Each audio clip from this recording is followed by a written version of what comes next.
Doctor ಟಿವಿ9 ನ ವಿಶೇಷ ನೇರ ಪ್ರಸಾರ ಕಾರ್ಯಕ್ರಮಕ್ಕೆ ಸ್ವಾಗತ. ನಾನು ಅನುಷಾ ಗೋಪಾಲ್ ಕೃಷ್ಣ.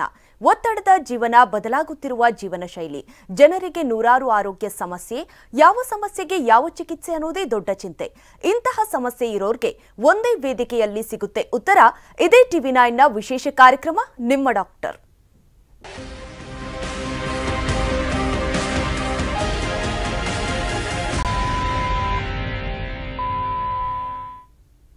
ನಮ್ಮ ಹೃದಯದ ಕಾರ್ಯವೈಖರಿ ಸಮರ್ಪಕವಾಗಿದ್ದಲ್ಲಿ ನಮ್ಮ ಶರೀರ ಮತ್ತದರ ಆರೋಗ್ಯ ಉತ್ತಮವಾಗಿರುತ್ತದೆ. ಹೃದಯದಲ್ಲಿರುವ 4 ಕವಾಟುಗಳು ತಮ್ಮ ಸಂಕುಚಿತ ಮತ್ತು ಹಿಗ್ಗುವ ಪ್ರಕ್ರಿಯೆಯಿಂದ ರಕ್ತನಾಳಗಳ ಮೂಲಕ ಶುದ್ಧ ರಕ್ತವನ್ನ ದೇಹದ ಇನ್ನಿತರ ಭಾಗಕ್ಕೆ ಹರಿದು ಬಿಡುತ್ತದೆ. ಇಂತಹ ಅತಿ ಮುಖ್ಯ ಅಂಗದ ಕಾರ್ಯವೈಖರಿ ಏರುಪೇರು ಆದಲ್ಲಿ ಅನೇಕ ಹೃದಯ ಕಾಯಿಲೆಯಿಂದ ಬಳಲಬೇಕಾಗುತ್ತೆ. ಹೃದಯದ ಕಾಯಿಲೆ ವಯಸ್ಸಾದವರಲ್ಲಿ ಮಾತ್ರವಲ್ಲ, ಈಗಿನ ಯುವ ಜನತೆಯಲ್ಲೂ ಕೂಡ ಅತಿ ಹೆಚ್ಚು ಕಂಡು ಬರ್ತಾ ಇದೆ. ಹೃದಯದ ಕಾಳಜಿ ವಹಿಸೋದು ಅತಿ ಮುಖ್ಯ. ಅದರಲ್ಲೂ ಹೃದಯದ ಚಿಕಿತ್ಸೆ ಬಗ್ಗೆ ತಿಳಿದುಕೊಳ್ಳಲೇಬೇಕು. ಹಾಗಾದ್ರೆ ಹೃದ್ರೋಗ ಅಂದ್ರೆ ಏನು? ಹೃದ್ರೋಗ ಬರದಂತೆ ತಡೆಯೋದು ಹೇಗೆ? ಹೃದ್ರೋಗ ಬಂದ್ರೆ ಚಿಕಿತ್ಸೆ ಹೇಗೆ? ಜೀವನ ಶೈಲಿ ಹೇಗಿರಬೇಕು? ಓವರಾಲ್ ಆಗಿ ಹೃದಯದ ಕಾಳಜಿ ಹೇಗೆ ಮಾಡಬೇಕು ಎಂಬುದರ ಕುರಿತು ಮಾಹಿತಿ ಕೊಡೋದಕ್ಕೆ ಇವತ್ತು ನಮ್ಮ ಜೊತೆ ಇದ್ದಾರೆ ಓಲ್ಡ್ ಏರ್ಪೋರ್ಟ್ ರಸ್ತೆ ಮಣಿಪಾಲ್ ಆಸ್ಪತ್ರೆಯಲ್ಲಿ ಕಾರ್ಡಿಯಾಲಜಿ ಎಚ್ಒಡಿ ಹಾಗೂ ಕನ್ಸಲ್ಟೆಂಟ್ ಆಗಿರುವಂತಹ ಡಾಕ್ಟರ್ ಕೇಶವ ಆರ್ ಅವರು. ಡಾಕ್ಟರ್ ನಮಸ್ತೆ, ಕಾರ್ಯಕ್ರಮಕ್ಕೆ ಸ್ವಾಗತ. ನಿಮಗೆ ನಮಸ್ಕಾರ. Thank you. ಎಸ್ ಡಾಕ್ಟರ್, ತುಂಬಾ ಆತಂಕಕಾರಿ ವಿಚಾರ ಅಂತಂದ್ರೆ ಮೊದಲೆಲ್ಲ ಹೃದಯಕ್ಕೆ ಸಂಬಂಧಪಟ್ಟ ಕಾಯಿಲೆ ಆಗಿರ್ಬೋದು ಅಥವಾ ಯಾವುದಾದ್ರೂ ಸಮಸ್ಯೆ ಆಗಿರ್ಬೋದು, ವಯಸ್ಸಾದವರಲ್ಲಿ ಅದು ಅತ್ಯಂತವಾಗಿ ಈಗ ನ್ಯಾಚುರಲ್ ಡೆತ್ ಆಗುವಂತ ಸಂದರ್ಭದಲ್ಲಿ ಮಾತ್ರ ಕಾಣಿಸ್ಕೊಳ್ತಾ ಇತ್ತು. ಆದರೆ ಇತ್ತೀಚಿನ ದಿನಗಳಲ್ಲಿ ತುಂಬಾ ಯುವ ಜನತೆಯಲ್ಲೂ ಕೂಡ ಹೆಚ್ಚಾಗಿ ಹೃದಯ ಸಂಬಂಧಪಟ್ಟ ಕಾಯಿಲೆಗಳು ಕಾಣಿಸ್ತಾ ಇದೆ. ಯಾಕೆ ಡಾಕ್ಟರ್? ಈಗ ಹೃದ್ರೋಗ ಈಗ ಜೀವನ ಶೈಲಿ ಕಾಯಿಲೆ, ಯಾರ ಲೈಫ್ ಸ್ಟೈಲ್ ಡಿಸೀಸ್ ಅಂತ ಹೇಳ್ತೀವಿ. ಅಂದರೆ ನಮ್ಮ ಜೀವನ ಶೈಲಿ ಬದಲಾಗ್ಬಿಟ್ಟಿದೆ. ನಮ್ಮ ಪೂರ್ವಿಕರು ಹೇಗೆ ಜೀವಿಸ್ತಿದ್ರು ಅದಕ್ಕೆ ಇದಕ್ಕೆ ಭಾಳ ಬದಲಾವಣೆ ಆಗಿದೆ. ಸೊ ಇವಾಗ ಜೀವನ ಶೈಲಿ ಅಂತ ಹೇಳಿದ್ರೆ ನಮಗೆ ಹೃದ್ರೋಗ ಬರೋದಕ್ಕೆ 4 ಮೇನ್ ಕಾರಣಗಳಿರುತ್ತೆ. ಬ್ಲಡ್ ಪ್ರೆಷರ್ ಇರ್ಬೋದು, ಶುಗರ್, ಸಕ್ಕರೆ ಕಾಯಿಲೆ, ಸ್ಮೋಕಿಂಗು ಮತ್ತು ಕೊಲೆಸ್ಟ್ರಾಲ್. ಎಲ್ಲ ಇದು ಕೂಡ ಬದಲಾಗಿದೆ. Blood pressure, sugar, cholesterol incidence last 20 ವರ್ಷದಿಂದ ಹೇಗಿತ್ತು, ಈಗ ಪ್ರತಿ ವರ್ಷ 10-20% ಜಾಸ್ತಿ ಆಗ್ತಾಯಿದೆ. ಆಮೇಲೆ ಸ್ಮೋಕಿಂಗ್, ತಂಬಾಕು ಸೇವನೆ ಇದು ಭಾಳ ಇಂಪಾರ್ಟೆಂಟ್ ವಿಷಯ. ಇದರಿಂದ ಎಲ್ಲ ಕಾಯಿಲೆಗಳು ಬರುತ್ತೆ. ಬ್ರೈನ್ ಸ್ಟ್ರೋಕಿಂದ ಇಟ್ಕೊಂಡು ಕಾಲ್ ಗ್ಯಾಂಗ್ರೀನ್ವರೆಗೂ ಇದರಲ್ಲಿ ಹೃದ್ರೋಗ ಒಂದು ಮೇನ್ ಸಮಸ್ಯೆ, ಹೃದಯಾಘಾತ ಒಂದು ಮೇನ್ ಸಮಸ್ಯೆ. ಅದು ಬಿಟ್ಟು ಜೀವನ ಶೈಲಿಯಲ್ಲಿ ನಮ್ಮದು ಪೊಲ್ಯೂಷನ್ ಜಾಸ್ತಿ ಆಗಿದೆ. ನಮ್ಮ exposure to pollution is becoming more and more. ಆಮೇಲೆ ಒಬೆಸಿಟಿ ಈಸ್ ಬಿಕಮ್ ಮೋರ್. ತಿನ್ನುವುದು, ನಾವು ಆಹಾರ ಸೇವನೆ, ಫಾಸ್ಟ್ ಫುಡ್ ಕನ್ಸಂಪ್ಷನ್ ಜಾಸ್ತಿ ಆಗಿದೆ. ಒಳ್ಳೆಯ ಆಹಾರ ಸೇವನೆ ಕಡಿಮೆ ಆಗ್ತಾಯಿದೆ. ಇದೆಲ್ಲ ಸೇರಿಕೊಂಡು ಹೃದ್ರೋಗ ಕಾಯಿಲೆ ಈಗ ಕಾರ್ಡಿಯಾಲಜಿ ಸೊಸೈಟಿ ಡೇಟಾ ಪ್ರಕಾರ 15-20% per year it is growing. ಅಂದರೆ ಇಟ್ ಈಸ್ ನಮ್ಮ ಇದು ಬರೀ ಸಿಟಿಗಳಲ್ಲ, ರೂರಲ್ ಸೈಡ್ ಹಳ್ಳಿಗಳಲ್ಲೂ ಕೂಡ ಇದು ಕಾಯಿಲೆ ಸಂಖ್ಯೆ ಭಾಳ ಜಾಸ್ತಿ ಆಗಿದೆ. ಆದ್ದರಿಂದ ನೀವು ಯಾವಾಗ ನೋಡಿದ್ರೂ ಕೂಡ ಮನೆಯಲ್ಲಿ ಅಥವಾ ನಿಮಗೆ ಗೊತ್ತಿರೋರು ಅವರು ಇವರು ಯಾರಿಗಾದರೂ ಒಬ್ಬರಿಗೆ ಹೃದ್ರೋಗ ಕಾಯಿಲೆ ಇದ್ದಿದ್ದು ಭಾಳ ಕಾಮನ್ ಆಗಿಬಿಟ್ಟಿದೆ. ಯಾಕೆಂದರೆ ಇದು disease is going very fast. ಇದೆಲ್ಲ ಮೇನ್ ಕಾರಣದಿಂದ ನಮಗೆ ಈ ಥರ ಆಗ್ತಾಯಿದೆ. ಡಾಕ್ಟರ್, ಈಗ ಹೃದ್ರೋಗ ಅಂದ್ರೆ ಯಾವೆಲ್ಲ ರೀತಿಯಾದ ಸಮಸ್ಯೆಗಳು ಕಾಣಿಸ್ಕೊಳ್ಬಹುದು? ಈಗ ಹೃದಯಕ್ಕೆ ಏನಾದರೂ ಸಮಸ್ಯೆ ಕಾಣಿಸಿದ್ರೆ ಅದು ಮೇಜರ್ ಅಂತಾನೆ ಕನ್ಸಿಡರ್ ಆಗುತ್ತಾ? ಏನು? ಹೌದು, ಹೃದ್ರೋಗ ಅಂತ ಹೇಳಿದ್ರೆ ಕಾಯಿಲೆಗಳಲ್ಲಿ 2-3 ವಿಧ. ಹೃದಯಾಘಾತ ಕಾಮನೆಸ್ಟ್. ಹೃದಯಾಘಾತ ಅಂದರೆ ಹೃದಯದ ಮೇಲಿರೋ ಕೊರೋನರಿ ರಕ್ತನಾಳದಲ್ಲಿ ಬ್ಲಾಕ್ ಆಗಿರೋದು. ನೀವು ಹೇಳಿದ್ರೆ 4 ಕವಾಟಗಳಿರುತ್ತೆ, 4 ವಾಲ್ವ್. ಈ ವಾಲ್ವ್ ಪ್ರಾಬ್ಲಮ್ಮು ಇನ್ನೊಂದು ಥರ ಕಾಯಿಲೆ. ವಾಲ್ವ್ ಪ್ರಾಬ್ಲಮ್ಮಲ್ಲಿ ರುಮ್ಯಾಟಿಕ್ ಹಾರ್ಟ್ ಡಿಸೀಸ್ ಇದೆ, ವಯಸ್ಸಾದ ಮೇಲೆ ಬರೋ ವಾಲ್ವ್ ಕಾಯಿಲೆಗಳಿದೆ, ಅದೆಲ್ಲ ಇದೆ. 3ನೇದು ಮಸಲ್ ಡಿಸೀಸ್, ಮಸಲ್ಲೇ ವೀಕ್ ಆಗ್ಬೋದು, ಕಾರ್ಡಿಯೋಮಯೋಪತಿ ಅಂತ ಹೇಳ್ತೀವಿ, ಅದೊಂದು.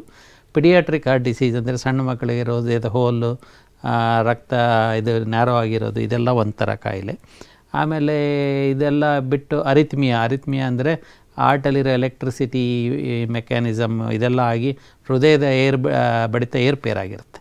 ಕೆಲವರಿಗೆ ಹೃದಯದ ಬಡಿತ ಭಾಳ ಸ್ಲೋ ಆಗುತ್ತೆ, ಕೆಲವರಿಗೆ ಜಾಸ್ತಿ ಆಗುತ್ತೆ. ನಾರ್ಮಲ್ ಹೃದಯದ ಬಡಿತ 60-100 ಇರಬೇಕು, ಕೆಲವರಿಗೆ 120, 150, 180 ಹೊಡೆದಾಗ ಬಡ ಹೊಡ್ಕೊಳ್ಳುತ್ತೆ.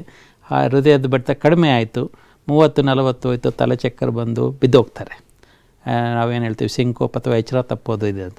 ಸೊ ಇದೆಲ್ಲ ಬೇರೆ ಬೇರೆ ಥರದ ಕಾಯಿಲೆಗಳು. ಬಟ್ 100ರಲ್ಲಿ 80-85% ಹೃದಯಾಘಾತನೇ ಮೇನ್ ಕಾರಣ. ಹೃದಯಾಘಾತ ಅಂದರೆ ನಾನು ಹೇಳ್ದಂಗೆ ಹೃದಯದ ರಕ್ತನಾಳಗಳು ಬ್ಲಾಕ್ ಆಗಿ ಹಾರ್ಟ್ ಮಸಲ್ ಡ್ಯಾಮೇಜ್ ಆಗೋದಕ್ಕೆ ಹೃದಯಾಘಾತ ಅಥವಾ ಹಾರ್ಟ್ ಅಟ್ಯಾಕ್ ಅಂತೇಳಿ. ಡಾಕ್ಟರ್, ಇನ್ನು ಈ ಸಡನ್ ಕಾರ್ಡಿಯಾಕ್ ಅರೆಸ್ಟ್ ಅಂತ ಏನಾಗುತ್ತೆ, ಇದು ಇತ್ತೀಚಿನ ದಿನಗಳಲ್ಲಿ 40-50 ವಯಸ್ಸಿನ ಆಸುಪಾಸಿನವ್ರಿಗೆ ಜಾಸ್ತಿಯಾಗಿ ಸಡನ್ ಕಾರ್ಡಿಯಾಕ್ ಅರೆಸ್ಟ್ ಆಗುವಂಥದ್ದು. ಇದರಿಂದ ಅಂದರೆ ಎವ್ರಿ ಟೈಮ್ ಜೀವಕ್ಕೆ ಅಪಾಯ ಇರುತ್ತಾ? ಯಾವ ಕಾರಣಕ್ಕಾಗುತ್ತೆ ಇದು ಅಂತ? ಸಡನ್ ಕಾರ್ಡಿಯಾಕ್ ಅರೆಸ್ಟ್ ಅಂದರೆ ಹಾರ್ಟ್ ಸಡನ್ನಾಗಿ ಹೃದಯದ ಬಡಿತ ಸ್ಟಾಪ್ ಆಗಿಬಿಟ್ಟಿದೆ ಅಂತ. ನಾರ್ಮಲ್ 100ರಲ್ಲಿ 80-85% ಕಾರಣ ಏನಂತ ಹೇಳಿದ್ರೆ ಹೃದಯಾಘಾತ ಆಗಿ, ಅಂದರೆ ಹಾರ್ಟ್ ರಕ್ತನಾಳ ಬ್ಲಾಕ್ ಆಗಿ ಅದು ಹಾರ್ಟ್ ಸ್ಟಾಪ್ ಆಗುತ್ತೆ. ಅಂದರೆ 100 ಜನಕ್ಕೆ ಹಾರ್ಟ್ ಅಟ್ಯಾಕ್ ಆದರೆ 10 ಜನ ಹಾಸ್ಪಿಟ್ಲೇ ರೀಚ್ ಆಗೋಲ್ಲ, ಅಂದರೆ ಸಡನ್ನಾಗಿ ಕೊಲ್ಯಾಪ್ಸ್ ಆಗ್ತಾರೆ. ಇನ್ನು ಕೆಲವರಿಗೆ ಹೃದಯದ ಬಡಿತ ಏರುಪೇರಾಗಿ, ಸಪೋಸ್ ನಾವು ಹೇಳಿದ್ವಿ ಹಾರ್ಟ್ ವೀಕ್ ಇದೆ, ಹೃದಯದ ಬಡಿತ 180-190 ಹೋಯಿತು, ಬಿ ಪಿ ಕೊಲ್ಯಾಪ್ಸ್ ಆಗುತ್ತೆ. ಬಿ ಪಿ ಕೊಲ್ಯಾಪ್ಸ್ ಆದರೆ ಅವರು ಹಾರ್ಟ್ ಸ್ಟಾಪ್ ಆಗುತ್ತೆ. ಆವಾಗ ನಾವು ಇಮಿಡಿಯೇಟ್ CPR ಅಥವಾ ಕಾರ್ಡಿಯಾಕ್ ರಿಸಸಿಟೇಷನ್ ಮಾಡಬೇಕು, ಶಾಕ್ ಕೊಡಬೇಕು. ಅದನ್ನು ಇಮಿಡಿಯೇಟ್ ಹಾಸ್ಪಿಟ್ಲ್ ಕರ್ಕೊಂಡು ಹೋಗ್ಬೇಕು. ಅಂದರೆ 3 ನಿಮಿಷದಲ್ಲಿ ಯಾರಾದರೂ CPR ಏನಾದರೂ ಶುರು ಮಾಡಿದ್ರೆ ಹೃದಯದ ಬಡಿತ ರೀಸ್ಟಾರ್ಟ್ ಆಗಿ ಎಲ್ಲ ಶುರುವಾಗುತ್ತೆ. ಅಂದರೆ ನಾನು ಹೇಳ್ದಂಗೆ ಹೃದಯಾಘಾತನೇ one of the commonest cause for sudden cardiac arrest. ಅಂದರೆ ಕೆಲವರಿಗೆ ಹೃದಯದ ಬರ್ನಿಂಗ್ ಸೆನ್ಸೇಷನ್ ಏನೋ ಇರುತ್ತೆ, ಅದು ಬಿಟ್ಟು ಇಗ್ನೋರ್ ಮಾಡ್ತಾರೆ, ಇದು ಹೃದಯಾಘಾತ ಅಲ್ಲ ಅಂತ ಹೇಳ್ಕೊಂಡು. ಇದನ್ನು ನೋಡಿಕೊಂಡು ಅವರು ಮತ್ತೆ ಎಕ್ಸರ್ಸೈಸ್ ಮಾಡೋಕ್ಕೆ ಹೋಗ್ತಾರೆ. ಇದೆಲ್ಲ ಮಾಡೋಕ್ಕೆ ಹೋದಾಗ ಹೃದಯಾಘಾತ ಇದ್ದಾಗ ಫಸ್ಟು ಕಂಪ್ಲೀಟ್ ಬೆಡ್ ರೆಸ್ಟ್ ಭಾಳ ಅತ್ಯವಶ್ಯಕ. ಆ ಪೊಸಿಷನಲ್ಲಿ ನೀವು ಡಯಾಗ್ನೋಸ್ ಮಾಡ್ದಂಗೆ ನಾರ್ಮಲ್ ಆ್ಯಕ್ಟಿವಿಟೀಸ್ ಮಾಡೋಕ್ಕೆ ಹೋದರೆ ಹಾರ್ಟಿಗೆ ಸ್ಟ್ರೇನ್ ಜಾಸ್ತಿಯಾಗಿ ಕೊಲ್ಯಾಪ್ಸ್ ಆಗುತ್ತೆ, BP ಲೋ ಆಗುತ್ತೆ, ಹೃದಯದ ಬಡಿತ ಏರ್ಪೇರ್ ಆಗುತ್ತೆ. ಹೃದಯದ ಬಡಿತ ಏರ್ಪೇರ್ ಆದಾಗ ಕೊಲ್ಯಾಪ್ಸ್ ಆಗೋ ಚಾನ್ಸಸ್ ಜಾಸ್ತಿ. ಡಾಕ್ಟರ್, ಈಗ ಹೃದಯಕ್ಕೆ ಸಂಬಂಧಪಟ್ಟಂತೆ ಏನಾದರೂ ಸಮಸ್ಯೆ ಇದ್ದಾಗ ಅದು ಮುಂಚೆನೇ ಏನಾದರೂ ಸಿಂಪ್ಟಮ್ಸ್ ತೋರಿಸಿರುತ್ತಾ ಯಾವಾಗಾದರೂ, ಅಥವಾ ತುಂಬ ಕಡೆ ಇದು ಸಡನ್ನಾಗಿ ಆಗಿರುತ್ತೆ, ತುಂಬ ಚೆನ್ನಾಗೇ ಇದ್ರು ಅಂತ ಹೇಳ್ತಾರೆ, ಸಡನ್ನಾಗಿ ಕಾರ್ಡಿಯಾಕ್ ಅರೆಸ್ಟ್ ಆಗಿರುತ್ತೆ. ಹಾಗೆ ಅಂದರೆ ಇದಾಗೋಕ್ಕಿಂತ ಮುಂಚೆ ಅದೇನಾದರೂ ಲಕ್ಷಣಗಳನ್ನು ತೋರಿಸಿರುತ್ತಾ? ಯಾವ ರೀತಿಯಾಗಿ ಪೇಷಂಟ್ಸ್ ಆ ಲಕ್ಷಣಗಳನ್ನು ಗಮನಿಸಬೇಕು ಅಂತ ಹೇಳೋದಾದರೆ? ಭಾಳ ಜನಕ್ಕೆ ಲಕ್ಷಣಗಳಿರುತ್ತೆ, ಬಟ್ ಭಾಳ ಇಗ್ನೋರ್ ಮಾಡಿರ್ತಾರೆ. ಅಂದರೆ ಇದು ಹೃದಯಾಘಾತ ಅಲ್ಲ ಅಂದ್ಕೊಂಡಿರ್ತಾರೆ. ಮೋಸ್ಟ್ ಹೃದಯಾಘಾತದ ಸೂಚನೆಗಳೇನು ಅಂದರೆ ಸೆಂಟ್ರಲ್ಲಿ ಎದೆ ನೋವು ಬರ್ಬೋದು, ಎಡಗಡೆ ಬಲಗಡೆ ಕುತ್ತಿಗೆವರೆಗೂ ಬರ್ಬೋದು, ಹೊಕ್ಕಳವರೆಗೂ ಬರ್ಬೋದು, ಎಡಗೈ ಬಲಗೈ ತೋಳ್ನವರೆಗೂ ಬರ್ಬೋದು. ಇದು ಕೆಲವರು ಇದು ಆರ್ಥೋಪೆಡಿಕ್ ಪ್ರಾಬ್ಲಮ್ ಅಂದ್ಕೊಳ್ತಾರೆ, ಕೆಲವರು ಗ್ಯಾಸ್ಟ್ರಿಕ್ ಪ್ರಾಬ್ಲಮ್ ಅನ್ಕೋತಾರೆ, ಕೆಲವರು ಏನು ಸಮ್ ಮಸಲ್ ಪೇನ್ ಅಂದ್ಕೊಂಡು ಬಿಟ್ಬಿಡ್ತಾರೆ. ಸೊ ಇದು ಸೂಚನೆ. ಅಂದರೆ 100ರಲ್ಲಿ ಒಂದು 20-40% ಜನರಿಗೆ ಇದು ಗ್ಯಾಸ್ಟ್ರಿಕ್ ಪ್ರಾಬ್ಲಮ್ ಥರನೇ ಕಾಣುತ್ತೆ. ಸೊ ಅದು ಮಿಸ್ ಆಗಿಬಿಡುತ್ತೆ. ಮಿಸ್ ಆದಾಗ ಏನಾಗುತ್ತೆ, ಅವರು ಅದೇ ಇಟ್ಕೊಂಡು ಇಲ್ಲ ಇದು ನಾರ್ಮಲ್ ಅಂದ್ಕೊಂಡು ಓಡಾಡ್ತಾ ಇರ್ತಾರೆ. ಹೃದಯಾಘಾತ ಆದಾಗ ನಾನು ಹೇಳಿದೆ ಕಂಪ್ಲೀಟ್ ರೆಸ್ಟ್ ಭಾಳ ಇಂಪಾರ್ಟೆಂಟ್. ಆವಾಗ ನೀವು ಭಾಳ ಎಕ್ಸರ್ಸೈಸ್ ಮಾಡೋಕ್ಕೆ ಹೋದ್ರಿ, ನಾರ್ಮಲ್ಲಾಗಿ ಓಡಾಡ್ಕೊಳಕ್ಕೆ ಹೋದ್ರಿ ಅಂದಾಗ ಹಾರ್ಟ್ ಮೇಲೆ ಲೋಡ್ ಜಾಸ್ತಿ ಆಗುತ್ತೆ.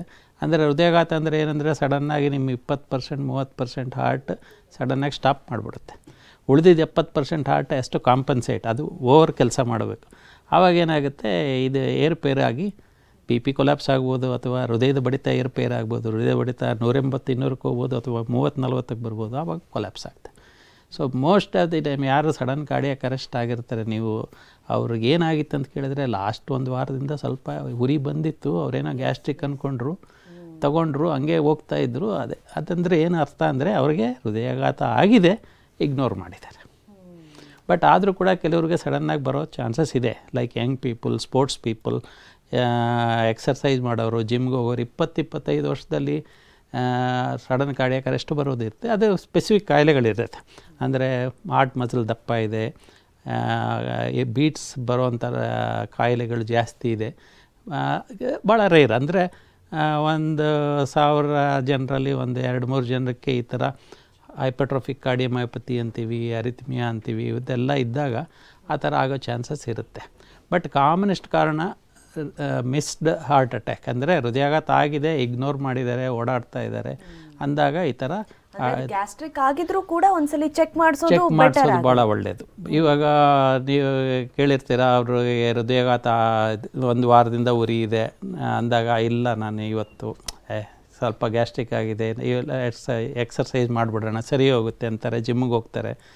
ಕೇಳಿದ್ರೆ ಇಲ್ಲ ಲಾಸ್ಟ್ 1 ವಾರದಿಂದ ಉರಿ ಇತ್ತು, ಸ್ವಲ್ಪ ನೋವಿತ್ತು, ಒಂದು ಗ್ಯಾಸ್ಟ್ರಿಕ್ ಮಾತ್ರೆ ತೊಗೊಂಡೆ ಸರಿ ಹೋಗುತ್ತೆ ಅಂದ್ಕೊಂಡ್ರೆ ಜಿಮ್ ಮಾಡೋಕ್ಕೆ ಹೋಗ್ಬಿಡ್ತಾರೆ. ಅದೊಂದು ಭಾಳ ಇಂಪಾರ್ಟೆಂಟ್ ವಿಷಯ. ನಿಮಗೆ ಯಾವಾಗಲೂ ಗ್ಯಾಸ್ಟ್ರಿಕ್ ಸೂಚನೆ ಸಡನ್ನಾಗಿ ಬಂತು, ಸ್ವಲ್ಪ ನೋವಿತ್ತು, ಇಗ್ನೋರ್ ಮಾಡಬಾರ್ದು, ಡಾಕ್ಟ್ರ್ ಹತ್ರ ಹೋಗಿ ಚೆಕ್ ಮಾಡ್ಕೊಳ್ಳಿ. ಗ್ಯಾಸ್ಟ್ರಿಕ್ಕೇ ಆದರೆ ಒಳ್ಳೆಯದು. ಗ್ಯಾಸ್ಟ್ರಿಕ್ ಇಲ್ಲ ಹೃದಯಾಘಾತ ಅಂದರೆ ಬೇರೆ ಥರ ನಿಮ್ಮ ಲೈಫ್ ಸೇವಿಂಗ್ ಮೆಷರ್ಸ್ ಮಾಡ್ಬೋದಾಗತ್ತೆ. ಆಮೇಲೆ sports, gym, exercise, vigorous exercise ಮಾಡೋರು ಶುರು ಮಾಡೋದಕ್ಕೂ ಮೊದಲೇ ಅಥವಾ ಒನ್ಸ್ ಇನ್ 2-3 ಇಯರ್ಸ್ ನಿಮ್ಮ ಹೃದಯದ ಮಸಲ್ ಭಾಳ ದಪ್ಪ ಆಗಿದೆಯಾ, ಹೈಪೋಟ್ರೋಫಿಕ್ ಕಾರ್ಡಿಯೋಮಯೋಪತಿ ಅಂತೀವಿ, ನಿಮ್ಮ ಇ ಸಿ ಜಿಯಲ್ಲಿ ಅಬ್ನಾರ್ಮಾಲಿಟಿ ಇದೆಯಾ, ಅದಕ್ಕೆಲ್ಲ ಸ್ಪೆಸಿಫಿಕ್ ಕಾರಣಗಳಿದೆ. ಅದನ್ನು ಒಂದು ಸತಿ ರೂಲ್ ಔಟ್ ಮಾಡಿಸ್ಕೊಳ್ಳೋದು ಉತ್ತಮ. ಇಲ್ಲದೇ ಇದ್ದರೆ ಸಡನ್ನಾಗಿ 5 ಡೇ ನಾನು ಬೆಂಗಳೂರು 10K ರನ್ ಮಾಡೋಕ್ಕೆ ಹೋಗ್ತೀನಿ ಅಂದಾಗ ನೀವು ಏನು ಚೆಕಪ್ ಮಾಡ್ಕೊಳ್ದೇ ಇದ್ದಾಗ ತೊಂದರೆಗಳಾಗುತ್ತೆ. Correct doctor. ಇನ್ನು ಲೈಫ್ ಸ್ಟೈಲ್ ಅಂತ ಬಂದಾಗ ಈಗಿನ ಅಂದರೆ ಹೆಚ್ಚಾದ ದುಶ್ಚಟಗಳು, ಧೂಮಪಾನ, ಮದ್ಯಪಾನದಿಂದ ಮನುಷ್ಯನ ಹಾರ್ಟು ಎಷ್ಟು ರಿಸ್ಕಲ್ಲಿರುತ್ತೆ, ಮತ್ತು ಅದ್ರ ಜೊತೆಗೆ ನೀವು ಆಗಲೇ ಹೇಳ್ದಂಗೆ ಓವರಾಲ್ ಲೈಫ್ ಸ್ಟೈಲ್ ಅಂದರೆ ಸ್ಟ್ರೆಸ್ಸು, ವರ್ಕು ಇದು ಕೂಡ ತುಂಬ ಪರಿಣಾಮ ಬೀರುತ್ತೆ. ಸೊ ಯಾವ ರೀತಿ ಆಗಿರಬೇಕು ಅಂತ ನೀವು ಹೇಳ್ತೀರಿ ಡಾಕ್ಟರ್? ಸೊ ಸ್ಟ್ರೆಸ್ ಇದ್ರ ಬಗ್ಗೆ ಎರಡು ಮಾತೇ ಇಲ್ಲ. ಪರ್ಸ್ನಲ್ ಇರ್ಬೋದು, ಫ್ಯಾಮಿಲಿ ಸ್ಟ್ರೆಸ್ಸು, ಫೈನಾನ್ಷಿಯಲ್ ಸ್ಟ್ರೆಸ್ಸು, ಇದೆಲ್ಲರ ಜೊತೆಗೆ ನಿದ್ದೆ. ನೀವು ದಿವಸಕ್ಕೆ 7 ಗಂಟೆ 8 ಗಂಟೆ ನಿದ್ದೆ ಮಾಡದೇ ಇದ್ದರೆ ನಿಮ್ಮ ಬಾಡಿಯಲ್ಲಿರೋ ಮೆಕ್ಯಾನಿಸಮ್ಸ್, ಮೆಟಬಾಲಿಸಮ್ ಎಲ್ಲ ಚೇಂಜ್ ಆಗಿರುತ್ತೆ. ಸೊ ಇದರಲ್ಲಿ ಏನಾಗುತ್ತೆ ಅಂತ ಹೇಳಿದ್ರೆ ನಿಮ್ಮ ಬಿ ಪಿ ಏರ್ಪೇರ್ ಆಗುತ್ತೆ, ನಿಮ್ಮ ಬಿ ಪಿ ಮೆಡಿಸಿನ್ಸ್ ವರ್ಕ್ ಆಗೋಲ್ಲ, ನಿಮ್ಮ ಸ್ಟ್ರೆಸ್ ಲೆವೆಲ್ ಜಾಸ್ತಿ ಆಗಿರುತ್ತೆ. ಇದೆಲ್ಲ ಸೂಚನೆಗಳು. ಒಂದು ಪೊಲ್ಯೂಷನ್ ಬಗ್ಗೆ ಹೇಳಲೇಬೇಕಿಲ್ಲ. ಆಟೋ ಡ್ರೈವರ್ಸು, ಬಸ್ ಡ್ರೈವರ್ಸು, ಇವರಿಗೆಲ್ಲ, ಪೊಲೀಸ್ ಮನ್, ಇವರಿಗೆಲ್ಲ ಪೊಲ್ಯೂಷನ್ ಜಾಸ್ತಿ ಅವ್ರಿಗೆ ಹೃದಯಾಘಾತ ಚಾನ್ಸಸ್ ಬೇರೆನೇ ಜಲ್ದಿ ಬರುತ್ತೆ. ಆಮೇಲೆ ಇನ್ನೊಂದು ಹೊಸ ವಿಷಯ ನಮ್ಮ ಯಂಗ್ ಸಾಫ್ಟ್ವೇರ್ ಕ್ರೌಡಲ್ಲಿ ಏನು ಗೊತ್ತಾಗಬೇಕು ಅಂದರೆ, sitting is the new smoking. People who sit for more than 8 hours per day ಅವರಿಗೆ ಹೃದಯಾಘಾತ ಬರೋ ಚಾನ್ಸಸ್ ಜಾಸ್ತಿ. ಸ್ಟ್ಯಾಟಿಸ್ಟಿಕ್ಸ್ ಪ್ರಕಾರ ವಾರಕ್ಕೆ ನೀವು 23 ಗಂಟೆ ಕುಂತಿದ್ರೆ ನಿಮಗೆ ಹೃದಯಾಘಾತ ಬರೋ ಚಾನ್ಸಸ್ ಜಾಸ್ತಿ. ಹಂಗಂತ ಹೇಳ್ಬಿಟ್ಟೆ ಅವರು ಹೃದಯಾಘಾತ ಜಡ್ಜಸ್ಸಲ್ಲೂ ಕಾಮನ್ ಅಂತಾರೆ. ಆ್ಯಂಡ್ ಸಾಫ್ಟ್ವೇರ್ ಕ್ರೌಡ್ ಅವರು ಒಂದು ಸತಿ ಚೇರಲ್ಲಿ ಕೂತ್ರೆ 6 hours 8 hours ಕೂತ್ಕೊಂಡೇ ಕೆಲಸ ಮಾಡ್ತಾರೆ. ಆದ್ದರಿಂದ ಬ್ರೇಕ್ ತೊಗೊಳ್ಳಿ, ವಾಕ್ ಮಾಡಿ, ಓಡಾಡಿ, ಪ್ರತಿ 1 hourಗೆ ವಾಟರ್ ಬ್ರೇಕೋ, ಕಾಫಿ ಬ್ರೇಕೋ ಓಡಾಡ್ತಾಯಿರಿ. ಒಂದೇ ಜಾಗದಲ್ಲಿ more than 23 hours per week if you are sitting is as good as smoking. ಅದು ಈಕ್ವಲೆಂಟ್ ಟು ಸ್ಮೋಕಿಂಗ್. ಆ ಥರ ರಿಸ್ಕ್ ಫ್ಯಾಕ್ಟರ್ಸ್ ಬಂದಿದೆ. ಸ್ಮೋಕಿಂಗ್ ಬಗ್ಗೆ ಇನ್ನೊಂದು ವಿಷಯ ಹೇಳಬೇಕಂದ್ರೆ, 1 cigarette smoke is equal to 6 minutes of your life. ನೀವು ದಿವಸಕ್ಕೆ, ವರ್ಷಕ್ಕೆ ನೀವೆಷ್ಟು ಸ್ಮೋಕ್ ಮಾಡ್ತೀರ ಅನ್ನೋದ ಮೇಲೆ ನೀವು ಲೆಕ್ಕ ಹಾಕ್ಬಿಡ್ಬೋದು. ಇನ್ನೊಂದು ವಿಷಯ ಏನಂದರೆ, ನೀವು ಸ್ಮೋಕಿಂಗ್ ಇವತ್ತು ಬಿಟ್ಟರೆ ಅದರ ಎಫೆಕ್ಟ್ ಹೋಗೋದಕ್ಕೆ 2 ವರ್ಷ ಬೇಕಾಗತ್ತೆ. ಸೊ ಇಟ್ಸ್ ನಾಟ್ ದಟ್ ಆ ದುಶ್ಚಟಗಳ ಪರಿಣಾಮ ಎಷ್ಟಿರುತ್ತೆ ಅಂತ ಹೇಳಿದ್ರೆ, ಭಾಳ ದಿವಸದವರೆಗೂ ನಿಮ್ಮ ಬಾಡಿಯಲ್ಲಿ ಅದು ಮೆಕ್ಯಾನಿಸಮ್ ಹಂಗೇ ಇರುತ್ತೆ. ಸೊ ಆದ್ದರಿಂದ smoking is easiest preventable disease. ಇವಾಗ ಶುಗರು ಬಂದರೆ ಹೋಗಲ್ಲ, ಬಿ ಪಿ ಬಂದರೆ ಹೋಗಲ್ಲ, ಕೊಲೆಸ್ಟ್ರಾಲ್ ಬಂದರೆ ಹೋಗಲ್ಲ, ಬಟ್ ಸ್ಮೋಕಿಂಗ್ ಬಂದರೆ ಹೋಗ್ಬೋದು. ನೀವು ತಿನ್ನೋದು ಚೇಂಜ್ ಮಾಡ್ಬೋದು, ಬಟ್ ಉಳಿದಿದ್ದನ್ನೆಲ್ಲ ನೀವು ಚೇಂಜ್ ಮಾಡ್ಕೋಬೋದು. ಒಬೆಸಿಟಿ ನಾನು ವೆಯ್ಟ್ ಕಂಟ್ರೋಲ್ ಮಾಡ್ಬೋದು, ಎಕ್ಸರ್ಸೈಸ್ ನಾನು ವೆಯ್ಟ್ ಕಂಟ್ರೋಲ್ ಮಾಡ್ಬೋದು. ಇನ್ನೊಂದು ವಿಷಯ, ಎಕ್ಸರ್ಸೈಸ್ ಬಗ್ಗೆ 150 minutes of exercise per week is A good exercise. 30 minutes per day 5 days a week is a good exercise, and a gap should not be more than 3 days. ಅಂದರೆ 3 ದಿವಸ ನಾನು ಮಾಡಲ್ಲ, ಒಂದೇ ದಿವಸ 150 minutes ಮಾಡ್ತೀನಿ ಅನ್ನೋದು ತಪ್ಪು. ಬಟ್ ಅದರಲ್ಲೂ ಬೇರೆ ಬೇರೆ ಥರ ಇದೆ. But minimum 30 to 40 minutes per day 5 days a week is a good amount of exercise to prevent a heart attack. ಇದು ಗೈಡ್ಲೈನ್ಸ್ ಪ್ರಕಾರ, ವರ್ಲ್ಡ್ ಹೆಲ್ತ್ ಆರ್ಗನೈಸೇಷನ್ ಪ್ರಕಾರ ಕೂಡ 150 minutes to 160 minutes is good. For a diabetes it is 200 to 210 minutes. ಇಷ್ಟು exercise ಮಾಡಿದರೆ ನಿಮಗೆ ಹೃದಯಾಘಾತ ಬರೋ chances ಭಾಳ ಕಡಿಮೆ ಆಗುತ್ತೆ. ಡಾಕ್ಟರ್, ನಾವು ಹಾರ್ಟ್ ಡಿಸೀಸ್ನ ಪ್ರಿವೆನ್ಷನ್ ಬಗ್ಗೆ ಮಾತನಾಡ್ತಾ ಇದ್ವಿ. ಈಗ ರೆಗ್ಯುಲರ್ ಆಗಿ ಅಂದರೆ ಕೇರ್ ತಗೊಂಡವರು ತುಂಬ ಪೇಷಂಟ್ಸು ರೆಗ್ಯುಲರ್ ಆಗಿ ಚೆಕಪ್ ಮಾಡಿಸ್ತಾ ಇರೋದು ಎಷ್ಟು ಅಗತ್ಯ, ಮತ್ತು ಆ ರೀತಿಯಾದ ರೀಡಿಂಗ್ಸಲ್ಲಿ ಕೆಲವು ವರ್ಷಗಳ ಅಂತರದಲ್ಲಿ ಡಾಕ್ಟರ್ಗೆ ಏನಾದರೂ ಅದರಲ್ಲಿ ಸಿಂಪ್ಟಮ್ಸ್ ಕಾಣಿಸೋ ಚಾನ್ಸಸ್ ಇರುತ್ತಾ? ಅಂದರೆ ಅರ್ಲಿ ಹಾರ್ಟ್ ಡಿಸೀಸನ್ನು ರಿಕಗ್ನೈಸ್ ಮಾಡಿ ಡಿಟೆಕ್ಟ್ ಮಾಡಬಹುದಾ ಥ್ರೂ ದೋಸ್ ರೀಡಿಂಗ್ಸ್ ಅಂತ ಹೇಳ್ಬೋದಾ? ಹೌದು, checkup is one of the most preventable. ಇವಾಗ ನಾವು ಹೇಳಿದಾಗ ಬಿ ಪಿ, ಶುಗರ್, ಕೊಲೆಸ್ಟ್ರಾಲ್ ಇದು ಮಾಡಿದ್ರೇ ನಮಗೆ 90% ಆಫ್ ದಿ ಕಾಯಿಲೆ ಕಂಟ್ರೋಲ್ ಮಾಡೋದು. ನಿಮ್ಮ ಬಿ ಪಿ ಚೆನ್ನಾಗಿದೆಯಾ, ಶುಗರ್ ಚೆನ್ನಾಗಿದೆಯಾ, ಕೊಲೆಸ್ಟ್ರಾಲ್ ಅಂಡರ್ ಕಂಟ್ರೋಲ್ ಇದೆಯಾ, ನಮಗೆ ಹೃದಯಾಘಾತ ಆಗೋ ಚಾನ್ಸಸ್ ಕಡಿಮೆ ಆಗ್ತಾ ಹೋಗುತ್ತೆ. ನಿಮ್ಮ ವೆಯ್ಟ್ ಕಡಿಮೆ ಮಾಡಿ, ಎಕ್ಸರ್ಸೈಸ್ ಜಾಸ್ತಿ ಮಾಡಿ, ಆಹಾರ ಸೇವನೆಯಲ್ಲಿ ನೀವು fast food, high calorie diet ಇದೆಲ್ಲ ಕಡಿಮೆ ಮಾಡ್ತಾ ಹೋಗ್ತಾ ಇದ್ದಂಗೆ ಇಂಪ್ರೂವ್ ಆಗುತ್ತೆ. ಸೊ ನಿಮ್ಮ ಡಾಕ್ಟ್ರು ಸ್ಟೆಂಟ್ ಹಾಕಿದ್ದಾರೆ ಅಥವಾ ಬೈಪಾಸ್ ಸರ್ಜರಿ ಮಾಡಿಸಿದ್ದೀರಾ, ಆದರೂ ಕೂಡ ಇದೆಲ್ಲ ಪ್ರಿವೆನ್ಷನ್ ಸ್ಟೆಪ್ಸ್ ತೊಗೊಳ್ಳದೇ ಇದ್ದರೆ ಮತ್ತೆ ಹೊಸ ಬಲಕ್ಕೆ ಬರುತ್ತೆ. ನೀವು ಹಾಕಿದ ಬೈಪಾಸಲ್ಲೂ ಹೊಸ ಬ್ಲಾಕ್ ಬರ್ಬೋದು, ನೀವು ಹಾಕಿದ ಸ್ಟೆಂಟಲ್ಲೂ ಕೂಡ ಬ್ಲಾಕ್ ಬರ್ಬೋದು. ನಾನು ಏನೋ ಇಲ್ಲ, ನಾನು ಸ್ಟೆಂಟ್ ಹಾಕ್ಕೊಂಡಿದ್ದೀನಿ, ನಾನು ಮತ್ತೆ ಸ್ಮೋಕ್ ಮಾಡ್ತೀನಿ, ಮತ್ತು ನನ್ನ ಶುಗರ್ 250-300 ಇದೆ, ನನ್ನ BP ಕಂಟ್ರೋಲ್ ಇಲ್ಲ, ನನ್ನ ಕೊಲೆಸ್ಟ್ರಾಲ್ ಕಂಟ್ರೋಲ್ ಇಲ್ಲ ಅಂದರೆ ಹಾಕಿರೋ ಸ್ಟೆಂಟ್ ಕೂಡ ಫೇಲ್ ಆಗುತ್ತೆ, ಹಾಕಿರೋ ಸರ್ಜರಿ ಕೂಡ ಫೇಲ್ ಆಗುತ್ತೆ. ಸೊ ಹಂಗಂತ ಹೇಳಿದ್ರೆ ಏನಂದರೆ ಒಂದು ಸತಿ ಮಾಡಿದ್ಮೇಲೆ ನಿಮ್ಮ ಲೈಫ್ ಚೇಂಜ್ ಮಾಡ್ಕೋಬೇಕು. ಈ ಲೈಫ್ ಸ್ಟೈಲಲ್ಲಿ ನನಗೆ ಈ ಪ್ರಾಬ್ಲಮ್ ಬಂದಿದೆ, ಆದ್ದರಿಂದ ಮುಂದೆನೂ ನಾನು ಅದು ಕಂಟಿನ್ಯೂ ಮಾಡಿದ್ರೆ ಮತ್ತೆ ಬರೋ ಚಾನ್ಸ್ ಇದೆ. ಆದ್ದರಿಂದ ನಿಮಗೊಂದು ಸತಿ ಹೃದಯಾಘಾತ ಆಗಿದೆ ಅಥವಾ ಹೃದಯಕ್ಕೆ ಎಂಜಿಯೋಪ್ಲಾಸ್ಟಿ ಮಾಡಿಸಿದ್ದೀರಾ, ಸರ್ಜರಿ ಮಾಡಿಸಿದ್ದೀರಾ ಅಂದರೆ ಅದು ಹಳೆಯ ಜೀವನ ಶೈಲಿಯನ್ನು ಬಿಟ್ಟು ಹೊಸ ಜೀವನ ಶೈಲಿಗೆ ಹೋಗದೇ ಇದ್ದರೆ ಹಳೆ ಪ್ರಾಬ್ಲಮ್ಗಳು ಮತ್ತೆ ಮುಂದಿನ ಶೈಲಿ ಕೂಡ ಬರೋ ಚಾನ್ಸಸ್ ಇದೆ, ಸರ್ವೇ ಸಾಮಾನ್ಯ ಆಗ್ಬಿಡುತ್ತೆ. Yes, very well said doctor. ಇನ್ನು ಆರ್ಟಿಫಿಷಿಯಲ್ ಮತ್ತು natural sugars overall cardiovascular health ಮೇಲೆ ಯಾವ ರೀತಿಯಾಗಿ ಪರಿಣಾಮ ಬೀರುತ್ತೆ? ಆರ್ಟಿಫಿಷಿಯಲ್ ಶುಗರ್ಸು ರಿಯಲ್ ಶುಗರ್ ಕೂಡ ಹೆಚ್ಚು ಕಡಿಮೆ ಸೇಮೇ. ಕಾರ್ಬೋಹೈಡ್ರೇಟ್ ಇಂಟೇಕ್ ಜಾಸ್ತಿ ಆದರೆ ಫ್ಯಾಟಾಗಿ ಸ್ಟೋರ್ ಆಗುತ್ತೆ, ಫ್ಯಾಟಾಗಿ ಸ್ಟೋರ್ ಆದರೆ ನಮ್ಮ ಕೊಲೆಸ್ಟ್ರಾಲ್ ಜಾಸ್ತಿ ಆಗುತ್ತೆ, ಒಬೇಸಿಟಿ ಜಾಸ್ತಿ ಆಗುತ್ತೆ. ಆರ್ಟಿಫಿಷಿಯಲ್ ಶುಗರ್ಸ್ 100% ಸೇಫ್ ಅಂತ ಎಲ್ಲೂ ಡೇಟಾ ಇಲ್ಲ. ಕೆಲವ್ರು ಕೇಳ್ಬೋದು ಸಕ್ಕರೆ ಬದಲು ಬೆಲ್ಲ ಯೂಸ್ ಮಾಡ್ಬೋದಾ? ಬೆಲ್ಲದಲ್ಲೇ slightly better then pure sugars. ಆದ್ದರಿಂದ ಹೆಚ್ಚು ಶುಗರ್ ಸೇವನೆ ಮಾಡಿದ್ರೆ sugar is saved in liver as carbohydrates and then it's stored as cholesterol. So ನೀವು ಹೆಚ್ಚು ಸೇವನೆ ಮಾಡೋದ್ರಿಂದ ಒಬೇಸಿಟಿ ಜಾಸ್ತಿ ಆಗುತ್ತೆ, ಕೊಲೆಸ್ಟ್ರಾಲ್ ಜಾಸ್ತಿ ಆಗುತ್ತೆ. Carbohydrate pure sugars is not good. Glycaemic index ಅಂತ ಏನು ಹೇಳ್ತೀವಿ ಅಂದರೆ, ನೀವು ಶುಗರ್ ತೊಗೊಂಡ ತಕ್ಷಣ ನಿಮ್ಮ ಶುಗರ್ ವಿತಿನ್ 15-20 ನಿಮಿಷದಲ್ಲಿ 250-300 ಕೊಟ್ಟೋಗ್ಬಿಡುತ್ತೆ, ಭಾಳ ಸ್ವೀಟ್ ತೊಗೊಂಡ್ರೆ. ಸೊ ಕಾರ್ಬೋಹೈಡ್ರೇಟ್ ಸೇವನೆ ಸ್ವಲ್ಪ ಕಡಿಮೆ ಮಾಡಲೇಬೇಕಾಗುತ್ತೆ. ಆರ್ಟಿಫಿಷಿಯಲ್ ಸ್ವೀಟ್ನರ್ಸಲ್ಲಿ ನಿಮ್ಮ ಸ್ವೀಟ್ ಶಕ್ತಿ ಸರಿ ಇರ್ಬೋದು, ಬಟ್ ಕ್ಯಾಲರಿ ಕಂಟೆಂಟ್ ಕಡಿಮೆ ಇರುತ್ತೆ. ಬಟ್ ಆದರೂ ಕೂಡ ಅದನ್ನು ನಾವು ಹೆಚ್ಚಾಗಿ ಇದನ್ನೇ ಯೂಸ್ ಮಾಡಿ ಅಂತ ಸಜೆಸ್ಟ್ ಮಾಡೋಕ್ಕಾಗಲ್ಲ. ಡಾಕ್ಟರ್, ಇನ್ನು ನಾವು ಲೈಫ್ ಸ್ಟೈಲ್ ಬಗ್ಗೆ ಮಾತನಾಡಿದಾಗ ಲೈಫ್ ಸ್ಟೈಲ್ ಮೇಲೆ ಹಾರ್ಟ್ ಡಿಸೀಸ್ ತುಂಬಾ ಡಿಪೆಂಡ್ ಆಗಿರೋದ್ರಿಂದ ಇದು ಸಾಕಷ್ಟು ಬಾರಿ ಅಂದರೆ ವ್ಯಕ್ತಿಯ ಪ್ರೊಫೆಷನ್ ಮೇಲೆ ಕೂಡ ಹೋಗುತ್ತೆ. ನೀವು ಹೇಳ್ದಂಗೆ IT ಇಂಡಸ್ಟ್ರಿಯಲ್ಲಿ ಇರೋರೆಲ್ಲ 8 ಅವರ್ಗಿಂತ ಜಾಸ್ತಿ ಕೆಲಸ ಮಾಡಬೇಕಾಗುತ್ತೆ, ಅವರು ರೆಗ್ಯುಲರ್ ಎಕ್ಸಸೈಸ್ನೆಲ್ಲ ಮಾಡಬೇಕು ಅಂತ ನೀವು ಟಿಪ್ಸ್ ಕೊಟ್ರಿ. ಇನ್ನು ಕೆಲವೊಂದು ಪ್ರೊಫೆಷನಲ್ಲಿ ಡಾಕ್ಟರ್ ನೀವು ಹೇಳ್ದಂಗೆ ಅಥ್ಲೆಟ್ಸ್ ಆಗಿರ್ಬೋದು ಅಥವಾ ಆರ್ಟಿಸ್ಟ್ ಆಗಿರ್ಬೋದು, ಅವ್ರಿಗೆ ಈ ಫಿಟ್ನೆಸ್ಸು, ಜಿಮ್ಮಿಂಗು, ಎಕ್ಸೆಸಿವ್ ವರ್ಕೌಟ್ ಇದೆಲ್ಲ ತುಂಬ ನೆಸೆಸರಿ ಆಗಿರುತ್ತೆ. ಅವ್ರಿಗೆ ಕಾರ್ಡಿಯಾಕ್ ಅರೆಸ್ಟ್ ಆಗೋದು ಯಾಕೆ, ಮತ್ತು ಅದು ಆಗದೆ ಇರೋ ರೀತಿ ಯಾವ ಥರ ಕೇರ್ ತಗೊಳ್ಬೇಕು ಅಂತ ಡಾಕ್ಟರ್? ಇವಾಗ ಇಂಪಾರ್ಟೆಂಟ್ ಕನ್ಸೆಪ್ಷನ್ ಏನಿದೆ ಅಂದರೆ, ಜಿಮ್ ಮಾಡೋರಿಗೆ ಹೃದಯಾಘಾತ ಬರಲೇಬಾರ್ದು ಅಂತ. ಅದು ತಪ್ಪು. ಯಾಕೆಂದರೆ ಹೃದಯಾಘಾತ ಬರೋದಕ್ಕೆ 8-10 ನೋನ್ ಕಾರಣಗಳಿದೆ, ಇನ್ನು ಅನ್ನೋನ್ ಕಾರಣಗಳು ಬೇಕಾದಷ್ಟಿದೆ. ಇವಾಗ ಜಿಮ್ಗೆ ಹೋಗೋರೆಲ್ಲ ಸ್ಮೋಕಿಂಗ್ ಬಿಟ್ಟಿರಲ್ಲ, ಜಿಮ್ಗೆ ಹೋಗೋರೆಲ್ಲ excessive heavy food, oily food, fried food ಇದೆಲ್ಲ ಇರುತ್ತೆ. ಜಿಮ್ ಹೋಗೋರು ಯಂಗ್ ಪೀಪಲ್ ಬೇರೆ ಎಲ್ಲರೂ ಜಿಮ್ ಹೋಗೋರು ಸ್ಮೋಕರ್ಸ್ ಅಂತ ಹೇಳ್ತಾ ಇಲ್ಲ, ಬಟ್ ಆದರೂ ಕೂಡ ಸ್ಮೋಕಿಂಗ್ ಈಸ್ ಸ್ಟಿಲ್ ಹೈ. ಹಂಗಂತ ನೋಡಿದ್ರೆ ಸಿಂಪಲಾಗಿ ಹೇಳ್ಬೇಕಂದ್ರೆ, ಜಿಮ್ ಹೋಗೋರು ಮ್ಯಾರಥಾನ್ ರನ್ನರ್ಸು 100 ವರ್ಷ ಬದುಕಬೇಕು, ಬಟ್ ಯಾರೂ ಬದುಕ್ತಾ ಇಲ್ಲ. ಯಾರು 100 ವರ್ಷ ಬದುಕ್ತಾರೆ? ಯಾರು ಹಳ್ಳಿಯಲ್ಲಿ ಒಳ್ಳೆ ಆಹಾರ ಸೇವನೆ ಮಾಡಿಕೊಂಡು ಸ್ಟ್ರೆಸ್ ಫ್ರೀಯಾಗಿ ಬದುಕಿರ್ತಾರೆ, ತಿನ್ನಿರ್ತಾರೆ. ಜಪನೀಸ್ ಎಲ್ಲ they are not obeys.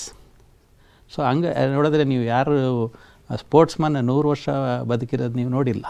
But ಋಷಿಗಳು, ಮುನಿಗಳು, ಹಳ್ಳಿಯಲ್ಲಿ ಬದುಕಿರೋರು ಅವರೆಲ್ಲ 100 ವರ್ಷ ಬದುಕ್ತಾರೆ. ಯಾಕೆಂದರೆ ಒಳ್ಳೆಯ ಗಾಳಿ, ಒಳ್ಳೆಯ ಆಹಾರ, ಒಳ್ಳೆಯ ಸೇವನೆ, ಆಮೇಲೆ ಮಾನಸಿಕ ಶಾಂತಿ ಇದೆಲ್ಲ ಸಿಟಿಯಲ್ಲಿಲ್ಲ. ಹಿಂಗೆ ಹೇಳ್ಬೇಕಾದ್ರೆ ನಾವೆಲ್ಲರೂ ಸ್ಟ್ರೆಸ್ ಲೈಫನ್ನೇ ಜೀವಿಸ್ತಾ ಇರ್ತೀವಿ.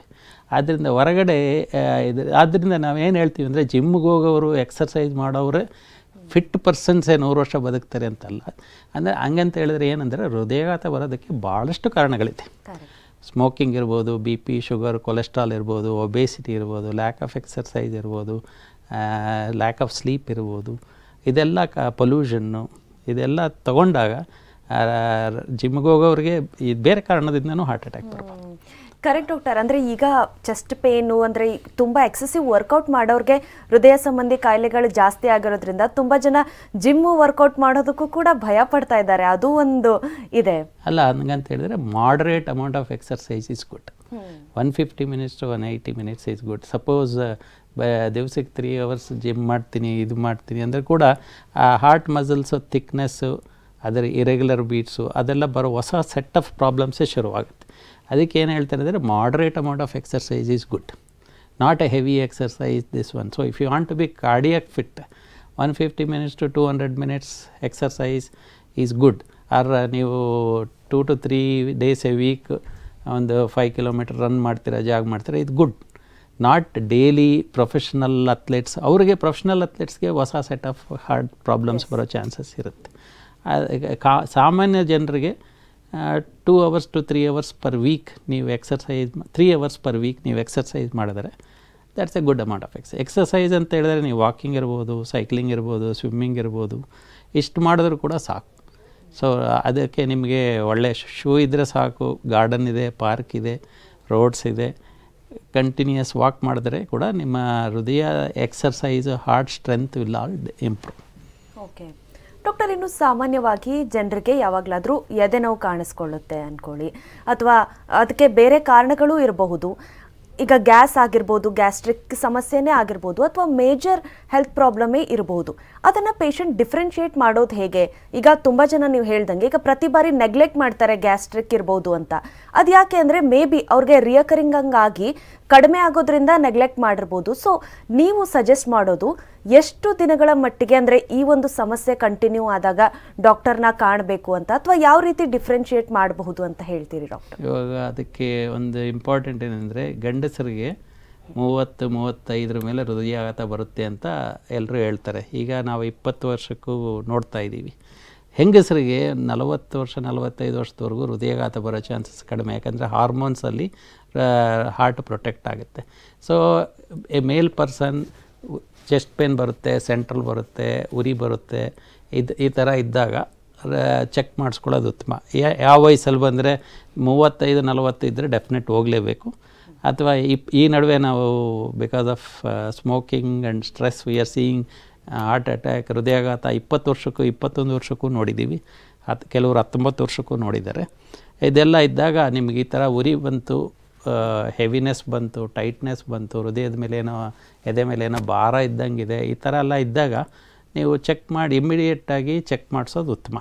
ಆದರೆ ಲೇಡಿ 30 ವರ್ಷ 35 ವರ್ಷ ಹೆವಿನೆಸ್, ಪೇನ್ ಈ ಥರ ಇದ್ದಾಗ ನಾವು ಹೇಳ್ತೀವಿ ಪರವಾಗಿಲ್ಲ ಇರ್ಬೋದು ಅಂತ. ಆಮೇಲೆ ಲೋಕಲೈಸ್ಡ್ ಪೇನ್, ಒಂದೇ ಜಾಗದಲ್ಲಿ ಸೂಜಿ ಚುಚ್ಚಿದ್ರೆ ನೋವು, ಇದು ಹೃದಯಾಘಾತ ಅಲ್ಲ.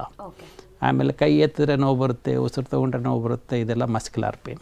ಸೊ ಇದೆಲ್ಲ ನಾವು ಅವ್ರ ಪೇಷಂಟ್ನ ವಿಚಾರಿಸಿ ಕನ್ಸಲ್ಟೇಷನ್ ಮಾಡಿ, ನಿಮಗೆ ಈ ಥರ ಇದೆ, ಇದು ಹೃದಯಾಘಾತ ಹೃದಯಾಘಾತ ಇರ್ಬೋದು, ಚೆಕ್ ಮಾಡಿಸ್ಕೊಳ್ಳಿ, ಒಂದು ECG ಮಾಡಿಸಿ, BP ಚೆಕ್ ಮಾಡಿಸಿ, ಅದೆಲ್ಲ ನಾವು ಹೇಳ್ತೀವಿ. Yes, thank you so much doctor. ಇಷ್ಟೊತ್ತು ಸಾಕಷ್ಟು ಮಾಹಿತಿಯನ್ನು ಹಂಚ್ಕೊಂಡ್ರಿ ನಮ್ಮ ಜೊತೆ. ಧನ್ಯವಾದ ನಿಮಗೆ. Thank you.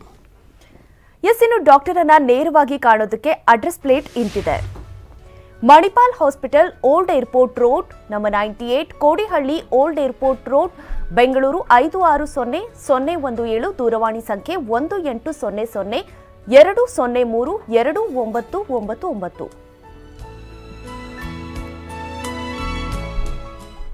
ಇದಾಗಿತ್ತು ಇವತ್ತಿನ ನಿಮ್ಮ ಡಾಕ್ಟರ್. ನಿರಂತರ ಸುದ್ದಿಗಾಗಿ ನೋಡ್ತಾ ಇರಿ TV9.